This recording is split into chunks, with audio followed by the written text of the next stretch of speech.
బాహుబలి లాంటి సెట్ ఆ రోజుకి అది. అంటే ఒక 50 షాపులండి ఎరెక్ట్ చేయటం అంటే ఎంత ఎంత ఇది అట్మాస్ఫియర్ క్రియేట్ చేయటం అంటే ఎంత అమ్యూజ్మెంట్ పార్క్. మన బయట ఎగ్జిబిషన్స్కి వెళ్తాం చూసారా, అలాగే అంత అట్మాస్ఫియర్ క్రియేట్ చేయాలి. ఆ సెట్ మొత్తాన్ని పీకేసాం రాత్రి అప్పటికప్పుడు. పీకేసి తీసుకెళ్ళి అరుణాచలం స్టూడియోలో వేసేసాం. సో అది ఫినిష్ చేయాల్సి వచ్చింది. ఏం చేద్దంటే ఆవిడ కాల్ షీట్లు అలాగే ఉన్నాయి. ఆవిడ నైట్ ఇక్కడ చేయాలి, పగలేమో షిప్లో చేయాలి.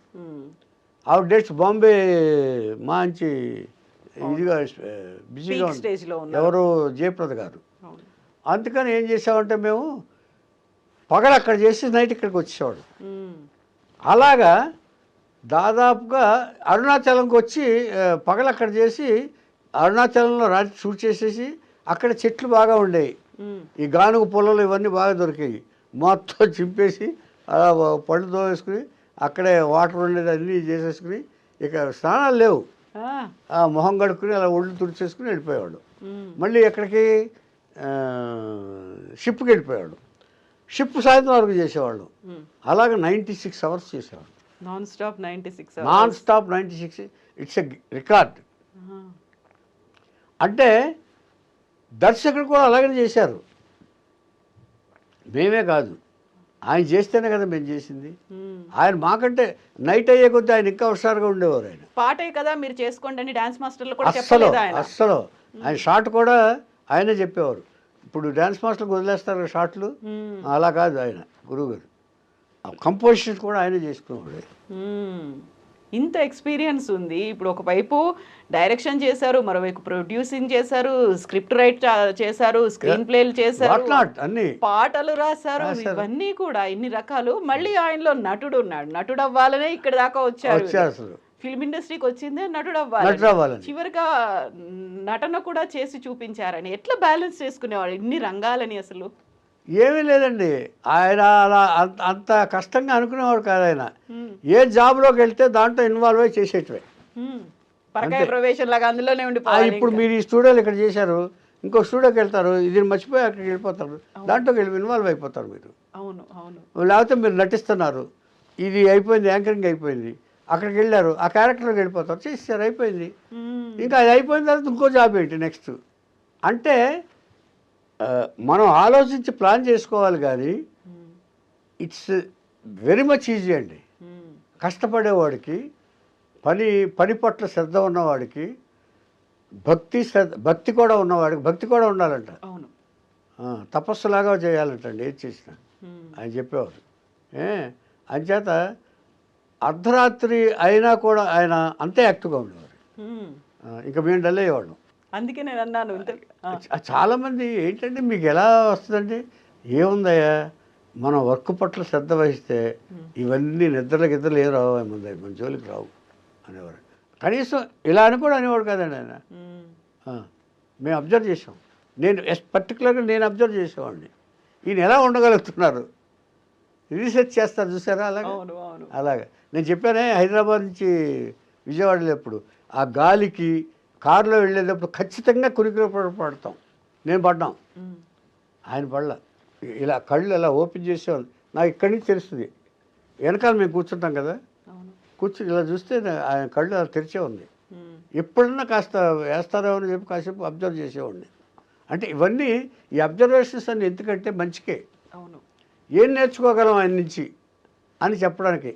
ఇలా నేర్చుకుంటే, ఇలాగ కనుక పని చేస్తే శ్రద్ధతోటి ఎవరైనా ఏమైనా చేయగలరు, సాధించగలరు అనేది ఒక అభిప్రాయం.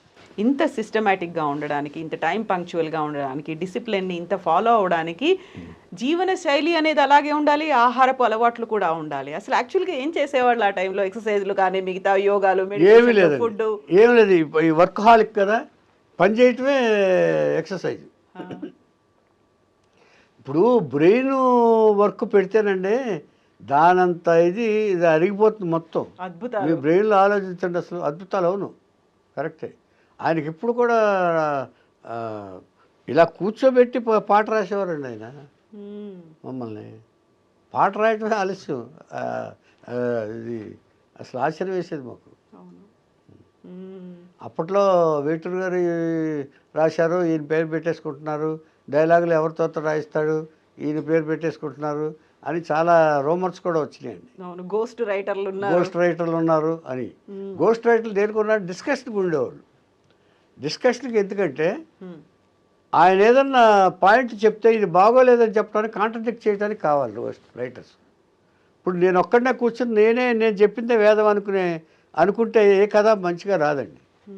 ప్రేక్షకుల అభిప్రాయాలు కూడా ఎదురుబడి రూపంలో వచ్చాయి. పెంచాలి. ఇప్పుడు మేం కానీ మమ్మల్ని అడగమనేవారైనా ఎలా ఉంది కదా సార్, ఇది ఫస్ట్ బాగుంది అనేసేవాళ్ళు.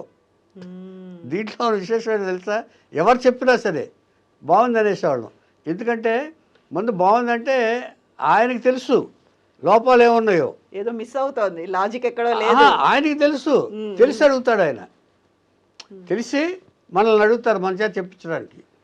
అంటే బయటకు వచ్చాం, అవునా ఇందులో ఇంత లోపం ఉంది కదా, మనం ఇంటికి ఓకే అనేసాం, మళ్ళీ వచ్చేవాళ్ళు.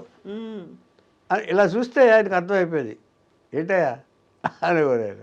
భయపడి చెప్పకపోయేవాళ్ళ, ఏంటి ధైర్యం చేయకపోయేవాళ్ళ? కాదు ఇమ్మీడియట్గా ఏ సెలబ్రిటీకి అయినా చెప్తేనండి ఇమ్మీడియట్గా హర్ట్ అవుతారు. అంచేత భయపడి చెప్పడం కాదు అది. ఏ విషయమైనా సరే కొంచెం ఒక నిమిషం ఆలోచించి చెప్పాలి. అది ముందు ఓకే సార్ అని చెప్పేసి బయటకు వచ్చేసి, అప్పుడు అంటే ఎందుకు బాగోలేదని చెప్పగలిగి ఉండాలిగా, అది మాకు తెలిసి ఉండాలిగా ముందు.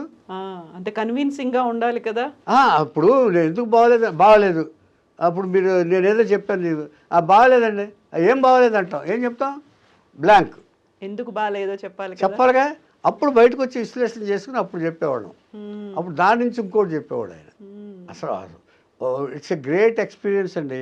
అంటే ఇంకా డైరెక్షన్ డిపార్ట్మెంట్లో కానీ ఏ డైరెక్టర్ దగ్గర కానీ, అంటే ఇంక్లూడింగ్ టాప్ మోస్ట్ డైరెక్టర్ దగ్గర కానీ ఈ ఎక్స్పీరియన్స్ రాదు అని నా పర్సనల్ అభిప్రాయం. అంటే ఆయన శిష్యుడు కాబట్టి చెప్తున్నానని మాత్రం అనుకోవద్దు, ఇది జగమెరిగిన సత్యం. అంటే all producers have been experienced with him, what he will do any time అనేది అందరికీ తెలుసు. విశ్వనాథ్ గారే అన్నారు, ఆయన ఎలా చేస్తున్నావు అన్నారు, నువ్వు అసలు నాకేమో పిచ్చెక్కిపోతే ఒక ఏదన్నా ఇదైతే అని ఆయనే అడిగారు. ఆయన ఏమని పిలుచుకునేవాళ్ళు వాళ్ళిద్దరు? ఈయన గౌరవంగా పిలిచేవారు సీనియర్స్ని. ఇప్పుడు విశ్వనాథ్ గారు అనేవాడు, ఆయన నారాయణరావు అనేవాడు. ఆయన ఇచ్చేది చిన్న ఆయన కదా ఆయన. అవును అవును. ఈయన ఎవరిని ముందు గౌరవించడం నేర్పాడు ఫస్ట్ అందరికి. రాఘవేంద్రరావుని కూడా రాఘవేంద్రరావు గారు అంటాడు, పెద్ద ఆయన అంటాడు ఈయన. ఎవరు? రాఘవేంద్రరావు గారు. పెద్ద ఆయన ఎలా ఉన్నారు అంటారు. ఇవన్నీనండి గొప్పవాళ్ళ రిలేషన్షిప్స్ అండి. అంటే గొప్పవాళ్ళు ఎలా మెలుగుతారో, గొప్పవాళ్ళు అయినా కూడా వాళ్ళు ఎలా బిహేవ్ చేస్తారో అని తెలుసుకుంటేనండి అసలు దానంత తృప్తికరమైన ఇది ఇంకోటి అభ్యాసం ఇంకోటి ఉండదండి. నేనేది అవి నేర్చుకోవాలి మనం. నేనేది ఏది పడితే అది మనకి ఇదొచ్చు అదొచ్చు సక్సెస్ ఉందనుకోండి, నేను ఐ డోంట్ యాక్సెప్ట్ 100 కోట్లు 1000 కోట్లు ఇవన్నీ నేను యాక్సెప్ట్ చేయను. Thank you so much Harishchandra Rao గారు. బోల్డ్ అన్ని విషయాలు చెప్పారు, అందులో జీవన సత్యాలని గురించి కూడా వివరించారు. దాసరి నారాయణరావు గారి గురించి ఇప్పటిదాకా తెలియని విషయాలు. థ్యాంక్ యూ సో మచ్ అండి. నమస్కారం.